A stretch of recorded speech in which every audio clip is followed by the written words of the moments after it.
Hello, everybody. This is Mike from the Hey, Are You Still There podcast. My wife Beth and I would like to invite you to join us each week as we examine life at the intersection of marriage, family, careers, and ministry.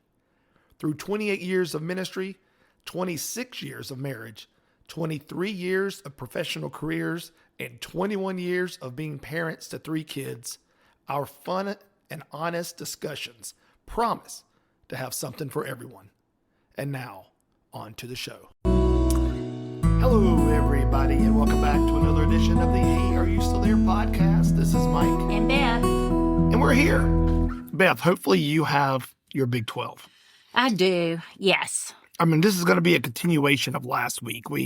Last week we recapped our Big 12, how I did, how you did with accomplishing our goals. I revealed my Big 12 for this upcoming year. You were still undecided. And so we put it out into the universe and asked for some tips and some advice and suggestions. Did you get some good stuff? Yeah, I did.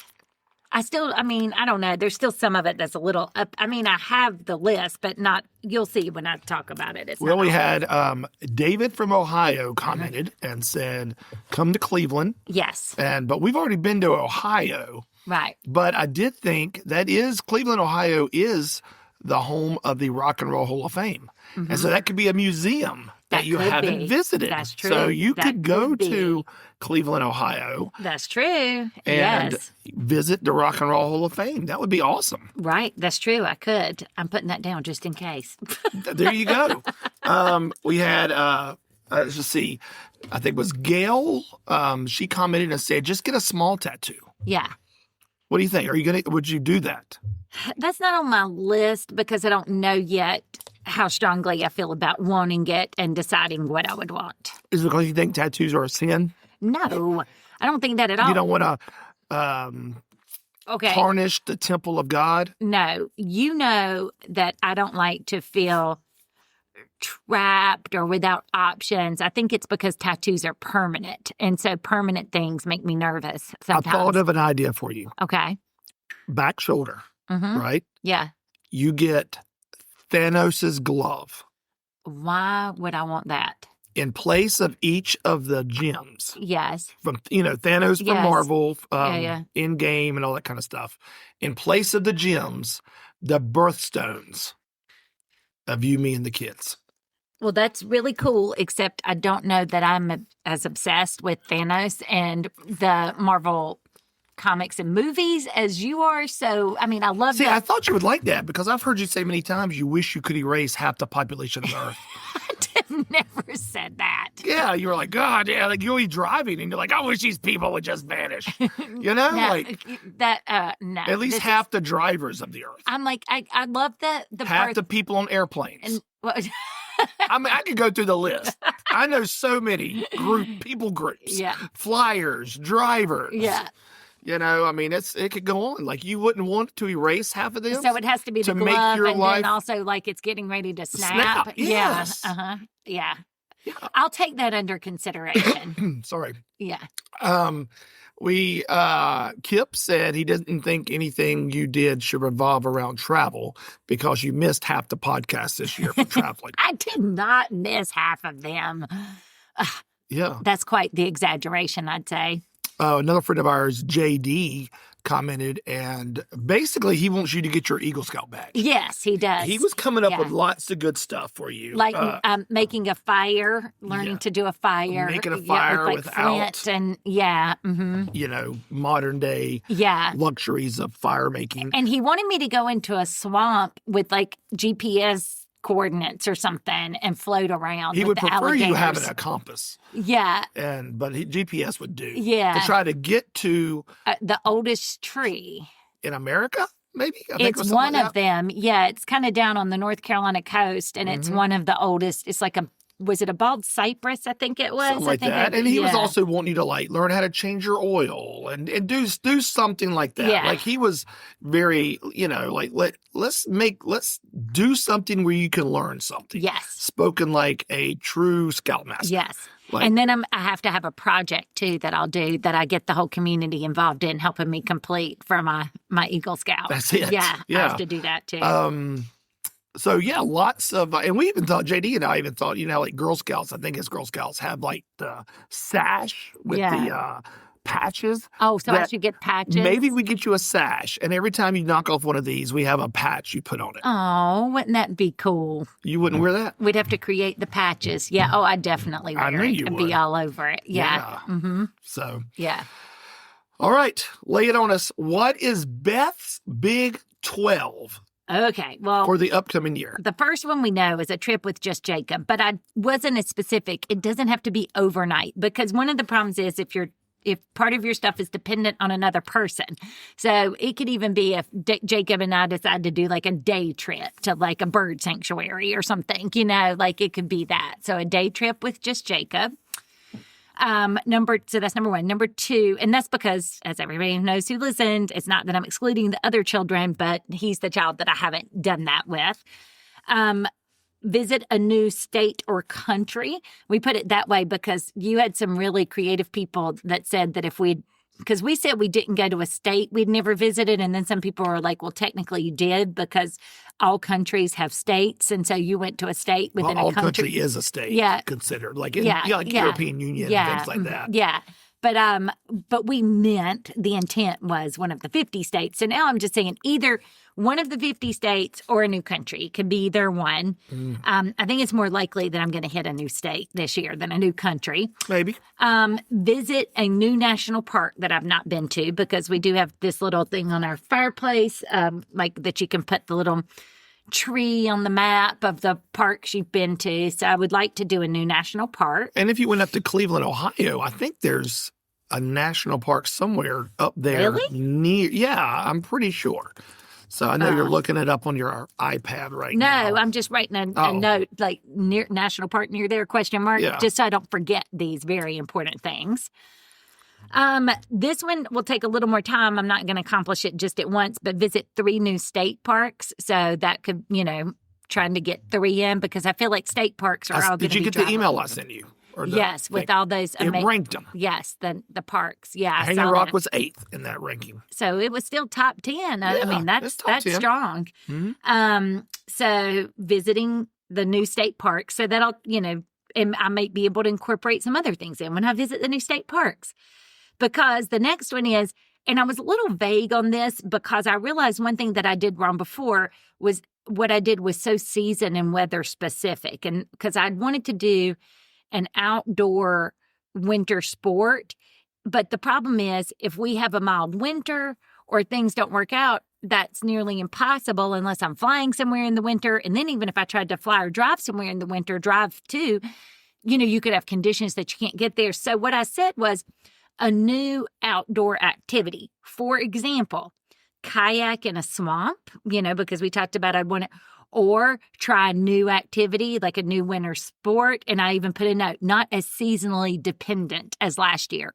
So it's still the same idea of... What about hang gliding? Would you ever do that? Parasailing? Maybe. I mean, I don't know. Those don't sound as thrilling to me, but, I don't know. I'd have to... But that's why it's there, because there may be outdoor type activities that I'm not aware, because, and also, I've kayaked, but never in a swamp, or like, of course I've done things in the snow, but not, like this would be like trying to do something a little different, a different spin on one of these things, or if I just doing one of those activities, like in a different location, kind of thing, or a different type of way to do it. That's number 5. Number 6, visit a new museum or festival. So I put museum or festival because if for some reason I can't get in a museum, there's also really cool festivals. I talked about like there's always like the Woolly Worm Festival or the Bigfoot Festival or the Pickles something festival. There's just really cool, because the whole point of this would just to do a different type of thing, maybe find something on a weekend when we didn't have plans and just drive and be like, all right, this Saturday afternoon, we're going to check out this festival. Number 7, visit a friend and be a tourist in their town. So even if it's a place I've been to, like really like visit that person and be like, all right, show me around your town like I'm here for a day and I'm, doing a Like you're a foreign tourist. Yes, like I'm doing a like you're Borat. Yes, but like high five. But you know how like we do those free walking tours by foot or something. Like if you go to somewhere like New York, well, what if I go see a friend in Raleigh or a friend in Cleveland or a friend in Cincinnati or a friend, I don't know, anywhere, Oklahoma. But like take me around for the day and treat me like I'm a tourist, show me some of your top tourist attractions or off the beaten path, kind of like looking at the TripAdvisor, like what's the number one thing to do here and trying that out. So number 8, this is JD, learn a maintenance or preventative skill. The one I really liked that he gave the suggestion for, I think I can go do right as soon as we finish this podcast. Please don't say turn off the water. Turn off the water. Like learn where that water shut off thing is. So if my house is flooded, because I know how to turn off the water to the toilet. And so that's what I told him, because when he told me that, I was like, oh, well, I know how to turn off the water to the toilet. And he's like, well, what about your main water shut off thing? So anyway, to me, accomplished. I'm already 1 out of 12 done if I do that right after this. We could literally pause the podcast for about 10 seconds. I could just walk you straight through the door to our garage, show you where the little thing is. And then I'm like, done. Yeah. All right. No, I'm not. That's good. No, that's fine. No. You do need to know that because there might be times when I'm not around. Yeah. And you need to learn how do I shut off the water? Yeah. So anyway, but that's not going to be, that's one of them. I'm probably going to try to learn something else too. I don't know yet. That's preventative. I would give that to you. Yeah. But I can do more than one under the maintenance and preventative. I can still learn a few things, you never know. I don't know if you will. I don't know if you have it in you. Oh, come on. I think you would do one, check it off the list, and I'd be like, hey, do you want to learn some more preventative maintenance? And you'd be like, I've already done that this year. And I'd be like, I'm too tired. Yeah. That one really exhausted me. Yeah. Because it took a lot of brain power to walk to the garage. How about jump start the car? That needs to be. Since our battery dies all the time in our Subaru. I'm like, I had to jump start it this morning. I know. That's why. Do you know how to jump start? Yeah, because you got to put the cord on the right thing, and the little thingy, the clippy thing, the clippy thing. Yes, okay. You put the right color on the right one. All right. What are the two colors? Yes. Just tell me 2 colors. What are the red and blue? Red and black. Okay. Blue, black, dark blue. You'll be hooking it up to the AC unit. It's a dark blue, black. It's black. I mean, for those of us who are like, it's black. For people like Kip and me who may have a color blindness kind of thing, it's blue to me, right? Yeah. Mm-hmm. Okay, so things like that. Number 9, take a class. This is where I wasn't sure what class I want to take yet. I'm going to have to also look and see like what Forsyth Tech and some different places are offering. But I took piano lessons as an adult a while back, but I do have a ukulele. And so I thought, well, could somebody teach me a few things on the ukulele? Or photography would be another class, or it could even be some sort of like art class. I don't know. So this is another thing. When you said, are you done? I'm like, again, cooking class would be fun. I'm not interested in that. So on a side note, I was gone this morning working, and when I came in, you were working. You were back on your computer doing a Zoom call or something. And I opened the door, walked in, and I was like, "Man, Beth's been cooking today." Yeah. And I was right. I had. I know, because I opened the trash can and saw 2 giant pieces of burnt toast, and I was like, "Yeah, that's what I smell. Burn." Something was burned. It was. How do you burn toast? I've never burnt toast in my life. Because I got distracted. Because I had other things to do. And I was like, oh, how did you try to fix the toast? In the oven? Yeah. Because I wanted it, I think it tastes better if it's in the oven. We have a toaster for a reason. Yeah, but if you put it in the toaster, I like it when you put it in the oven on broil. If you put just a little piece of butter, like the little 5 spots of butter, and then you put it in the oven and it melts into the toast. Well, to quote Dr. Phil, how's that working out for you? Well, how'd you enjoy that toast this morning? Well, I enjoyed the second round that I made because I just stood there and stared at it. I was like, obviously, I can't walk off and look at anything else. And remember, too, this whole thing, the cooking class, that does not sound fun. I don't want to do that. But this is also the crowdsourcing part. I still am interested in people who listen to this. Like if they have, hey, I think you'd love this state park. Like, I know, or I think you should think about taking this class. I'm still open to suggestions, and this gives me a little bit of flexibility as people have ideas. Have you thought about an anger management class? Stop. Oh my gosh. Anyway. Should we get into that now or later? We're not going to talk about that. We will. No, we're not. I will end the podcast. I'll go learn the water shut-off valve while you talk about it. Number 10, try 3 new hobbies. And when I say try, this is like, I'm going to try 3 and see if one sticks, okay? And so here's some examples, and I haven't decided. 1, lightsabering. I made that like a verb, like learning all the things that I can do with my lightsaber, like the ways I make it talk or the ways I spin it or the different colors. Like maybe I could even go to like a lightsaber meetup event or something. You know, they have those, and just really like immerse myself in this world of lightsabers. That's like just an example. I'm not saying I'm doing that. Number 2, bird watching. Now I kind of do that because I've got like I have one of those fancy bird feeders that has a camera in it. And so I'm always like looking, I have my female cardinal, my male cardinal. And then sometimes there's those, what are they called? The birds, cowbirds, and they'll scare off the other birds. And then there's like the little chickadees and stuff. So I've got but one thing, I don't know exactly what I'm going to have to learn a little more about bird watching because I have my camera and I have some binoculars.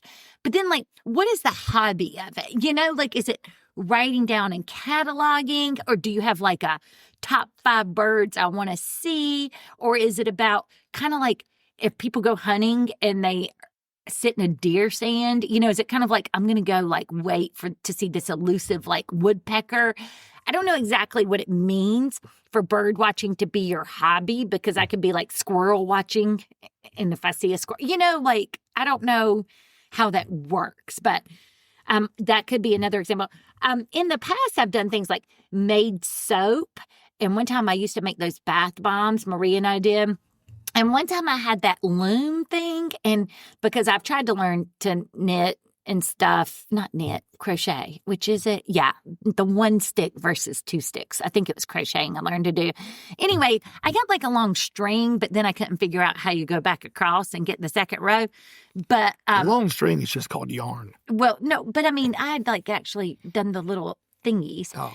But anyway, so I got one of those looms one time, remember, and I made some scarves. So I'm not saying what they'll be, but it's like, I want to try 3 things. It could also be like a new type of art. Like one time I went to our church, I think it was Inspire Worship, they did a class and it was like that pour art where you pour the paint and do all the stuff. Or I've seen some people talk about like bubble art. So just trying something different, you know, that I haven't done. 3 new hobbies to see if I find one that just sticks with me. So that would be even better to do with a friend. So if a friend or somebody's listening and they're like, Beth, I want you to try this. Or same thing with the parks. You know, I've had a few friends say, hey, I want to go to some of these parks. I'll go with you. We could go do it. So that'll make it even better.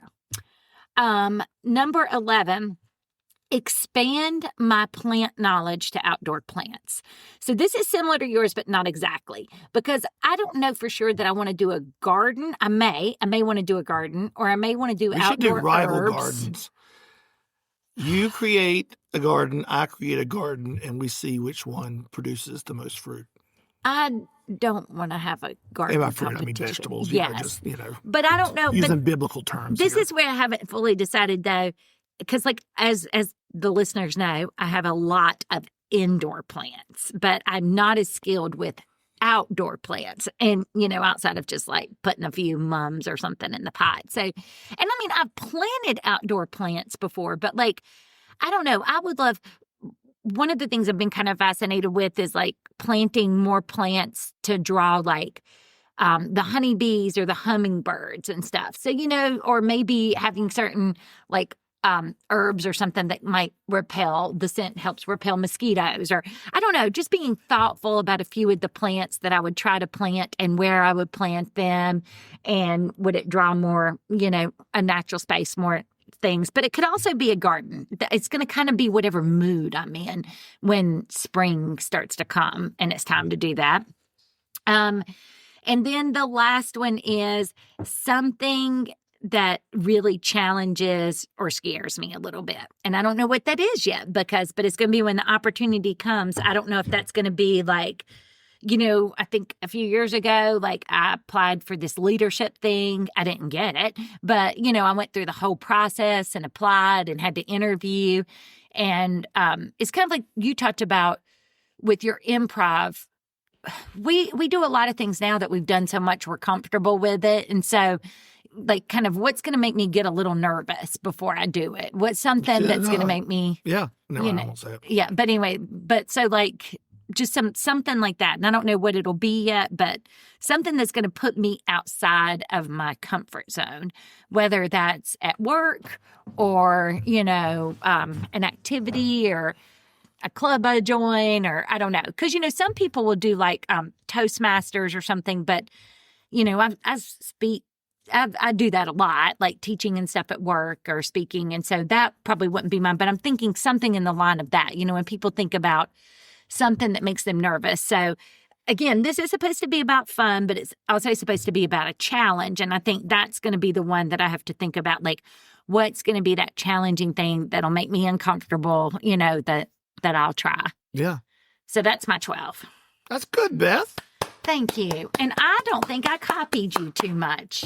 No, that was great. And I think that even though they're not all exact, like kayak in a swamp, well, you had even said some of mine were too specific. So that's why I tried to go like not so vague that anything can like get it checked off the list, but also not so specific that it's like, oh, I had the stomach virus during the Woolly Worm Festival, so I can't go, So trying to be like a little bit more flexible in some of the things. Yeah. So that's my list. All right. I'm proud of you. I think it's a good list. Thank you. Yeah, it's strong. I think you can accomplish quite a few of them, and you'll knock off one here in just a few minutes. Yes, I am so excited to be one. How many have you knocked off? None. Oh, see, I'll be one up right already because I'm going to go out and do that water shutoff valve thing. Yeah. Yeah. So that's exciting stuff. Yeah, it is. Mm-hmm. All right. So you done with the list thing? Yes. What else you want to talk about this week? Well, I don't know. I thought you had ideas. So I heard what I would call a backhanded compliment about our show just this morning.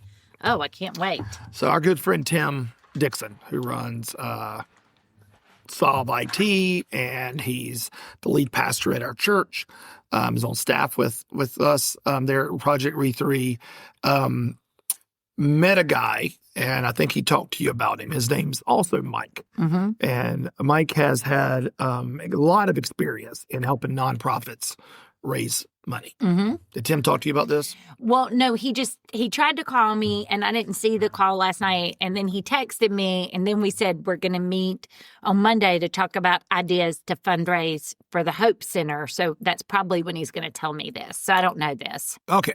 Well, he connected this guy with me today. He emailed both of us and said, hey, here you go. You can get together. So my plan, if Mike is listening, for me and you and maybe Sam and Maine and him to maybe get the four of us get together and kind of hear some stuff. But that's neither here nor there. Mm-hmm. Tim said, I hesitate to tell you this. And I was like, all right. He was like, he is a big fan of y'all's podcast. I was like, really? How did he even find it? He was like, he loves y'all's podcast. Oh. And he was like, and this is the part I hesitate to tell you. He goes, he said he thinks your podcast is the Seinfeld of podcasts. Oh, he said, oh my gosh, the Holy Grail. This is the backhanded compliment. He said, because it's literally about nothing, but it's hilarious. This kind of goes back to what Katrina's son said, wasn't it? Yes. Like, is that kind of compliment? Yes. Yeah. It's ridiculous, but funny. Ridiculous, but funny. It's about nothing but hilarious. So we need to make a shirt.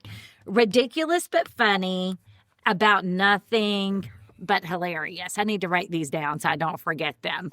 Yeah, the Seinfeld of podcast. Yes, I'm loving it. Okay, the Seinfeld of podcast, because so we'll put this on a shirt. And that would make me Jerry and you George, I think. What? You're definitely George. Okay, so it's about nothing but hilarious. Yeah. Okay, and then... And now I'm getting this secondhand. He may not have said that. He did say it was a sign. Well, Tim said he said it was a sign. Okay, I am not George, for multiple reasons. Kramer? Newman. Okay, as an aside, I have people at work and stuff, people have been like Beth Kramerizes or I do think they feel like I'm the one that, when you're in person, just bursts in your door and slides on in and starts talking. Mm-hmm. So I could be like Kramer in that respect. Newman is so gross and I feel like Jerry with Newman. I mean, no, I am not Newman. That is so gross. I cannot stand Newman. He's just, in so many ways. Well, there you go. And at least Kramer is kind of a creative visionary. He's always, like his Merv Griffin show, his, that time he, sat in the hot tub in oil. Butter. He buttered himself up or something. Yeah, he moved that. I mean, he's always, I wouldn't say they're always, quote, good ideas, but he's always got some creative stuff going on. He's got some stuff going on. A flair for, the not ordinary. So, yeah. That's really cool, though. The Seinfeld of podcast. It's good stuff. Yeah, we'll start advertising. I can't wait to meet this person now. See, and I feel like we have something. It's not nothing. I mean, we try to do, as we say, something life of substance at the intersection of marriage, family, careers, and ministry. But maybe that's it. Maybe the intersection is nothing. Well, maybe what you just start advertising is a podcast about nothing, where we talk about nothing. I'm not sure people would tune in for that. No, a podcast about nothing where we talk about something, but ultimately it may be nothing because it may not be anything of substance. Maybe but we talk a lot you. About something. Yeah, we'll talk about something. Yeah. But it's probably going to be nothing. I've been having all these problems at work with my camera on my with Teams. So I have this external camera, and what happens now is the microphone just stops working. And I just said in the meeting I was just in, I hope it makes it through the whole thing. And the person I reported to forever, my former boss, McLean, was like, maybe there's a word limit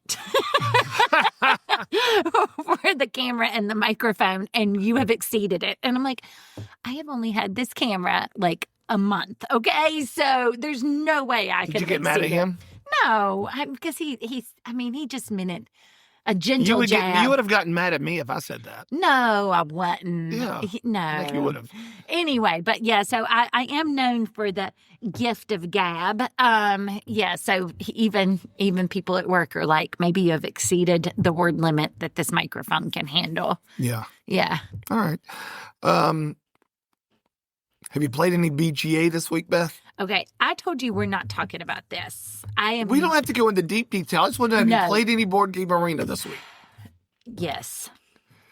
How's that been going for you? Terrible. And you have made me, I don't want to talk about this. And I don't know why you want to pick a fight this morning, because you have made me so angry. And we have fought the last 2 nights. I've been so angry at you. Let's put a pause on this. Let's back up a little bit. First of all, there was a healthy balance to the universe when it was just me, you, and Ross. Right. You get angry and rage quit and fly off the handle. Ross is the most subdued, calm, never shows any emotion, never says anything. And I'm kind of in the middle. There's times when things happen and I'm like, hey, it's no big deal. And there's other times when things happen. And normally what I say to you and Ross is, that's why you don't have any friends. Mm-hmm. Or that's why no one likes you. Or you're dead to me, mm-hmm. Or I will get you back later. Yeah. That kind of stuff. But I don't necessarily fly off the handle. And so there's been this healthy balance. Yeah. For whatever reason, Maria, our 20-year-old college student daughter, has decided she wants to start joining us on BGA. So She has done that the last 2 nights. She's got her computer and said, can we play BGA? And she wants to play Ticket to Ride. Yes. So we played Ticket to Ride 2 nights ago. And something happened where I laid down a train where you wanted to go. Okay, time out. And you lost your mind and you got really angry at me. And I say that because to me, it wasn't a fight. A fight means there's two parties going at each other. I never went back at you. I just let you yell and scream at me. Okay, but no, you are making. Okay, I don't want to talk about this at length, but what I tried to tell you that night that made me so mad. So it was very clear where I was going, and I needed, like, there have been times in the game before where one of us, you, me, or Ross, or somebody has been playing, and you've said, I see you're about to run out of trains. Can you just let me go one more turn? And they'll draw cards instead of putting down the train. Like Ross might be like, sure, and he'll draw cards. I had 2 destinations that were worth like 20 points each, and it was literally a 2-train track, and I just needed one more turn. And I had just said, can y'all please just let it go? I need one more turn. And you laid down your trains and ended the game. And what made me furious, and you said you didn't do this, but you could tell that I was very angry at you. Like, why did you do that? I had just asked you not to do that. And it looked to me like you were sitting there covering, like you had your shirt, like covering your nose and mouth, like shaking with laughter. Okay. Because you thought this was so funny. That's the part that made me furious. It's bad enough that you just laid it down like, oh, I'm sorry, I didn't hear you. Even though Ross, who's on the phone, and Maria and everybody else hears me say it, you're the only one who has bad hearing and doesn't have an hearing aid yet. And then to shake with laughter and try to cover it up. But here was the other part that made me even more angry. So then when I call you on this, you do that thing you do like, what? I didn't hear you. I didn't know. I'm not laughing. Like where you're acting like you're so innocent. And then it makes me look even more irrational for being angry. And it just made me furious at you. So, yeah. So that's what happened. So yesterday, that was 2 nights ago. So yesterday, which was the day after, Ross and I met up at the church and played 9 holes of disc golf because we have a disc golf course at our church. And so we're playing, and he's like, he said something like, so what all was said last night after I hung up? And I was like, honestly? And he was like, yeah. I said, another word was not spoken between Beth and I until this morning when I was getting out of bed, and she said, what are your plans today? And I still refused to answer her. And then she said, oh, is this what you're going to do? You're just going to. And Ross couldn't believe that we went to bed and did not say one word to each other the rest of the night. Oh, it was so peaceful. I read my book and stuff. And I was like, if he's not going to talk, I'm not going to talk. But then I was like, when I woke up the next morning, I was like, I will extend an olive branch by asking you. And actually what you did, you didn't answer my question. And then I asked it again, like in case your selective hearing wasn't working. And you said, what was it? Shun, or you're shunned, or I'm not. You said something like. The Dwight Schrute unshunned. Yes. Yes, you did that. And I was like, oh, so that's how it's going to be. Okay, fine. Yeah. So it has been, who would think that Maria being added would have added such a crazy dynamic? Well, and I'm glad you transitioned to that. You and Maria are so much alike. It's sometimes mentally, emotionally, physically, and spiritually impossible to be in the same room with you two. What? Y'all have such huge personalities, and you're both so just extreme in your emotions and passion. And so this has been good for me for you to experience this, because then we'll go to last night. We're playing. And we're playing, and I'm upstairs in the office. Ross is on speakerphone upstairs in the office. You and Maria are sitting down in the living room with your laptops out. We're playing. And you and I both put trains down at a certain destination. Yes. Well, that ended up blocking Maria, who we had no idea was going to go there. Because it was early in the It was game, early in the and game. she had nothing near those No. destinations She lost her mind against me. and started screaming, "What are y'all doing? I needed to go there. We're playing again." Like, just, and she's just angry and blasting. And I was glad she did that, because that's how I feel when you blast me. And I'm like, I'm glad Beth is getting a dose of her own medicine. But here's the difference. She was directing all that at me, and you had done the exact same thing. With you, this is the whole point you're missing about But I wasn't work. in the room. But it wasn't about... See, the thing is, I wasn't intentionally doing it and then like laughing at her or acting like, being like, "Oh, what, Maria? I didn't know that you wanted to." I wasn't doing that. I was like, "Maria, I'm sorry. I had no idea you were going there." I literally didn't. And then we got to argue and yell at each other and stuff like that. And there was a point in that game where she was like, "I'm just going to stick it to Dad." Yeah. And so she put down a train to block me, but there needed to be one more train. And it was your turn. And she said, Mom, put it right here so we can block Dad. And you did. No, I didn't. Yes, you did. No, I didn't. We will go back and rewatch that game. I swear as God is my witness. I didn't. You did. Okay. And you put it down, and I had to keep going all the way around my butt to finish the destination I needed. And I didn't yell at y'all. That was on purpose, vindictive. And I'm like, I didn't even do anything. So then we play round 2, because Maria demanded we played a second game. But I think her high energy and passion got you a little bit more fired up. It did. And so then round 2 started.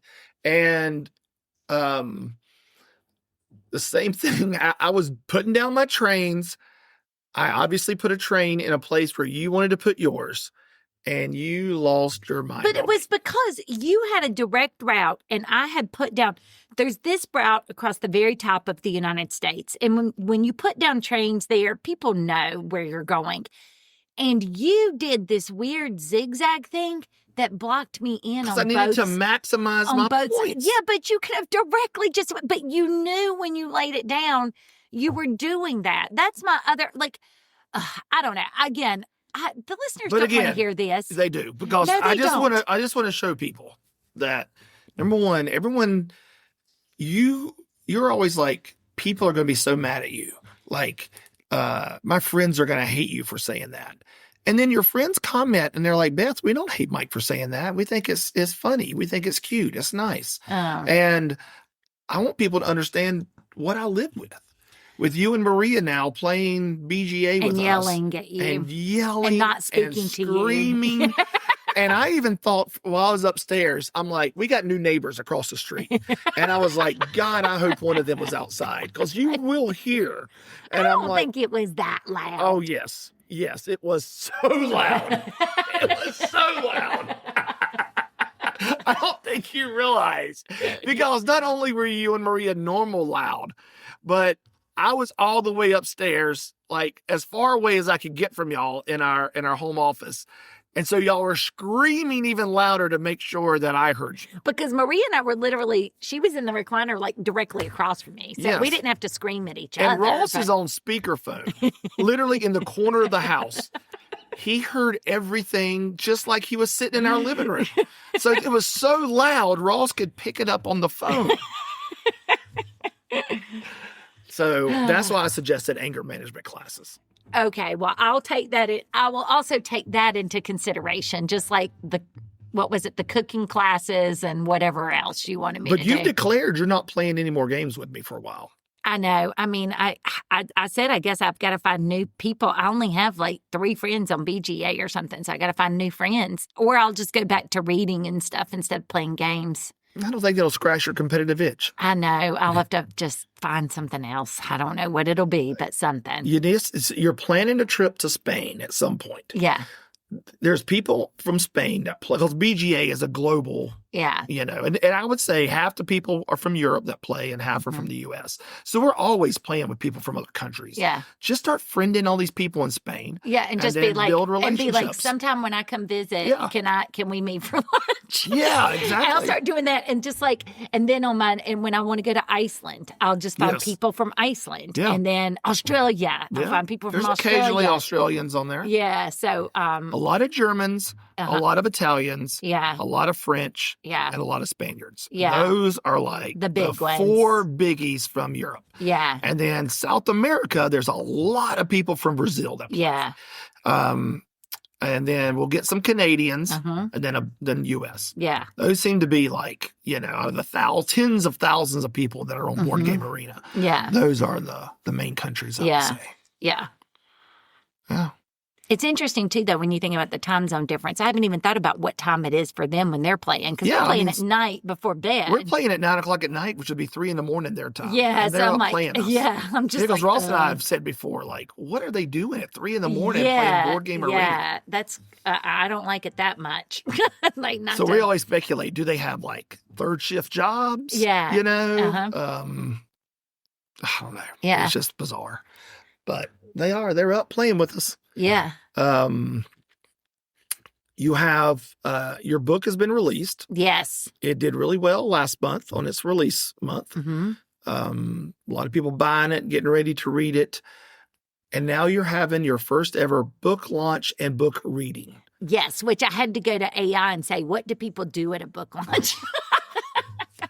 So the cool thing is, last year, our best attended event, one of them for our women's ministry, was Advent, like a Advent kind of kickoff kind of thing.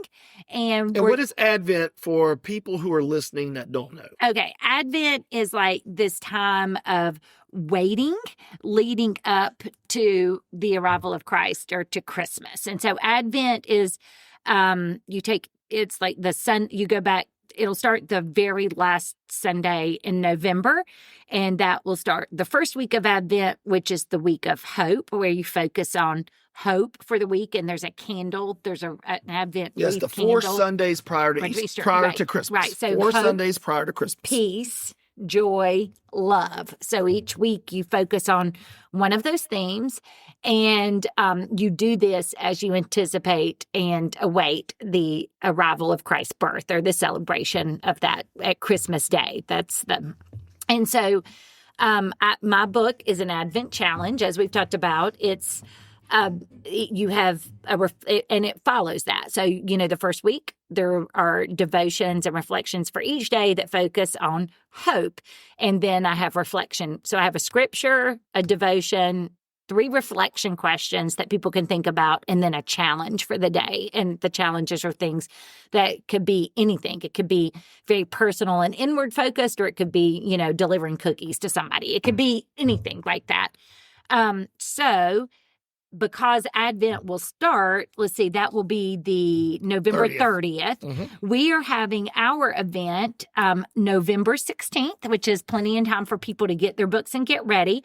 It's going to be right after the church service at Project Read 3. So church will be over, and then we'll go down and have lunch. And that's when, if people pre-register online, it's on my Facebook page. I've shared it and everything. If you pre-register and show up, you'll get a free copy of the book. Ooh. Yeah. And so, and then while we're there, like I said, I'll do a selected reading.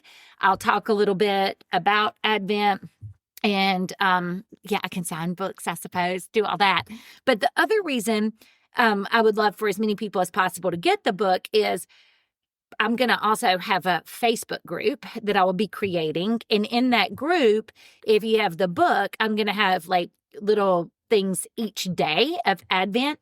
And that will be a place where if someone did one of the challenges, they can, talk about what they did and how it went. Or if they really thought about a reflection question, they can talk about what it meant to them. Or they can ask questions like, what did this mean? Or, what do you think about this? It'll be a place to have this online community and share together what we're experiencing throughout the challenge. So that's the exciting thing. So we'll have all that Sunday, and then you'll have the next Sunday before Thanksgiving, and then that Sunday just after Thanksgiving is when Advent will start and the Facebook group will start and everyone can start reading the book. Fantastic. Yeah. Yeah. I had something cool with my book this week. Ooh, yes. Yeah. So you are famous now.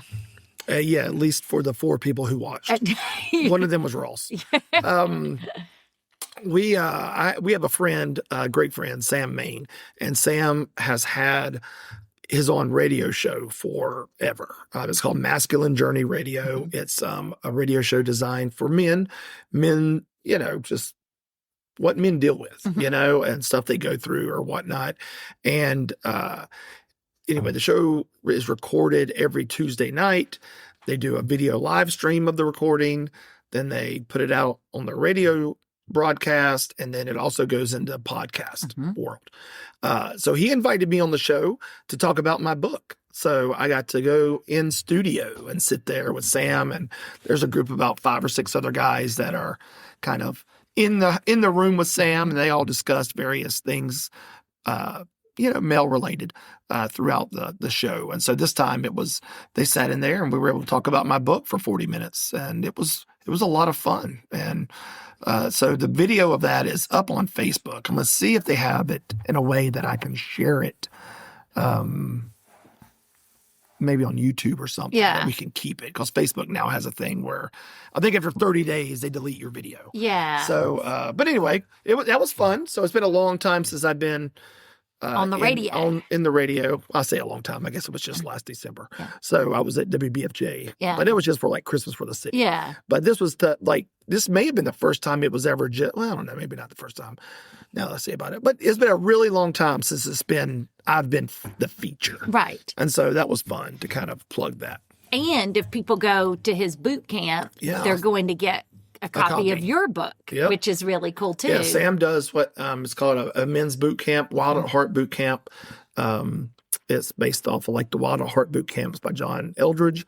And so he does these twice a year. And so the one is coming up, I think it's like the weekend of like November 22nd, 23rd or whatever is their next boot camp.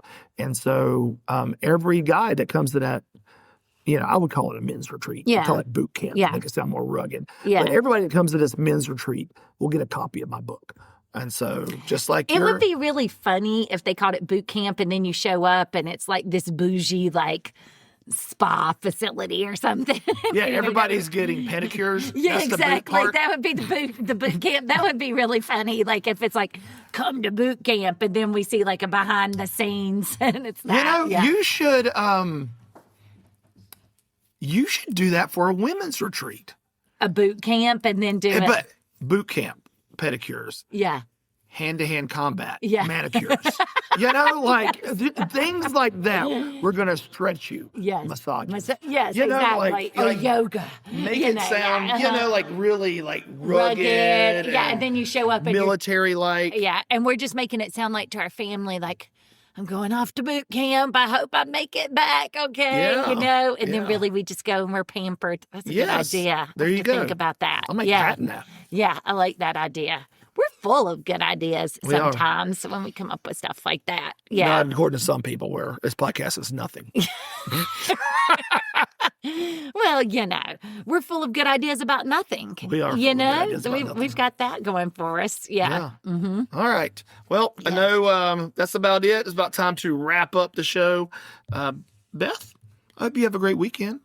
Well, I hope I probably will. I mean, I know we're probably not going to be playing any more games together. So me, Ross, and Maria will play, but you can just sit there and read your book and watch y'all play.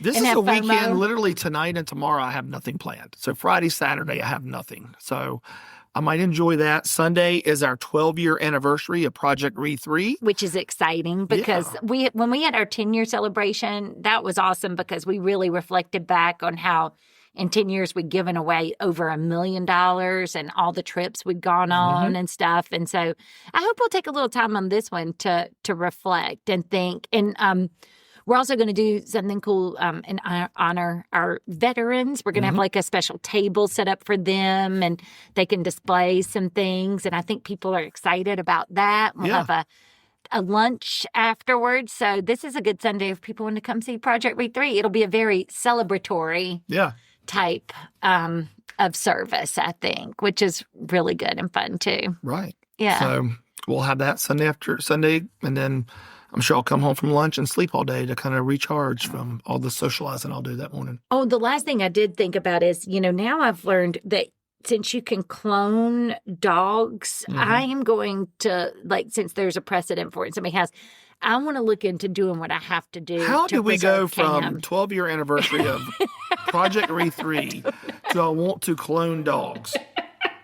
That's a topic. We'll talk about that next week. We can't even unpack that right now. I don't know. It just hit me that that had happened, and I was just thinking about big important things, and then I thought about how great Cam is, and then people, listeners, do you see what I live with? This is the other morning. Beth asked me a question.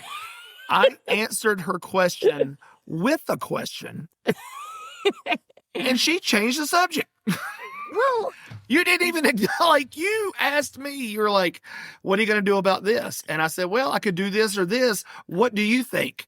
And then you just were like, hey, maybe we can clone Cam. Cam. I'm like, what? Why did you even ask me? Okay. The other thing we can ask is if our listeners have tips if their animals don't like to take their heartworm and flea and tick medicine. That is such a struggle. That's riveting. Right, that could be a podcast by itself. Forget the Antigua and the Jamaica podcast and Roatan. We're going to have to do a standalone. Does your pets, how easy it is for you to give them their tick and flea medicine? Okay, can we do one thing really quick? This whole cloning thing just made me think. So Mike and I just started dating in 1996 or whatever. They had just cloned Dolly the sheep. And I was all over it. I mean, it was scientifically fascinating, making me think not only about the science of it, but the ethical dilemmas that could exist around cloning. And, so there you are at that point in time. I'm a chemistry major, science person. You're doing a ministry internship. And so it's we're going to dinner. It's like the science and spiritual worlds collide. Yes. And so I'm going to dinner one night and I'm like, oh, I need to get his thoughts, as a religious scholar on the ethics and the moral implications of this cloned sheep, So we sit down and we're having dinner and we're talking. And then I was like, so what do you think about cloning and, Dolly the sheep? The exact term was genetic engineering. Sorry. Yeah, that's right. It was genetic engineering. You're right. Yes, because then it was more than just that. I was like, what do you think about genetic engineering? And you said, I don't. Yes. And you said what? And I Yes. said, I don't think about genetic engineering. Yeah. And we somehow got married anyway. But anyway, that's what I think about now when I think about cloning Cam or genetic engineering. I just always go back to that conversation. I think that was our very first date. I think it might have been too, deep thoughts with Beth. So I'm in here well, what do you think about genetic engineering? I don't. Excuse me? I don't think about it. And then I followed that up with, do you think Jenny gave Forrest Gump AIDS? Some kind of crazy question you asked, and I'm just like, what alternate reality am I living in? What is happening? So, for the listeners who may think that this is not real, this is who we've always been. Mm-hmm. Yeah, we both assume the risk. That's a legal theory, assumption of the risk. There's sometimes when you go in, people are like, you assumed that risk. You knew what, this what is you not were some getting. Shit. What is it? Stick. I don't know. Anyway. This is not some phony baloney thing we're making up for podcasts. Yeah. That's why we just talk and I hit record on the end. And people who know us know that it's real. And again, Beth, 99% of the time doesn't know what we're going to talk about. As is evidenced by you saying, what are we going to talk about? And I'm like, I don't know. You bring the topics. Because I want this to be real life conversations like we would have. Yeah. Having coffee together. Yes. Or dinner, where dinner. you reveal you don't think about these things. Yeah. Anyway. All right. Well, hopefully you've enjoyed the Seinfeld podcast. I know I have enjoyed it today. You should go read the books by the authors that do the Seinfeld of podcasts, but the books are more than about nothing. The books are about something. About something. Yes. Yeah. You might get nothing out of it, but it's but you about should, something. Yes, exactly. Yeah. So this is Mike. And Beth. And this has been Hey, Are You Still There?